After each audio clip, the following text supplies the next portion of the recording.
வாங்க என் செல்லங்களா, எவ்வளவா என்ன நேசிக்கீங்க? மம்மி நான் உங்களை வைரம் போல நேசிக்கிறேன் மம்மி. வைர பிள்ளைக்கு வைர மோதிரம். மம்மி நான் உங்களை தங்கம் போல நேசிக்கிறேன் மம்மி. என் தங்க பிள்ளைக்கு தங்க chain. Thank you mummy. Esther எவ்வளவா நேசிக்க?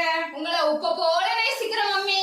உப்பு போல உன்னை வளர்த்ததுக்கு உப்பு போல நேசிக்க. போ, விட்டு வெளியே போ. நீங்க என்ன புரிஞ்சுக்கவே இல்ல. என்னுடைய அன்பை நீங்க புரிஞ்சுக்கவே இல்ல. கொஞ்சம் கஞ்சி கொண்டு வாமா.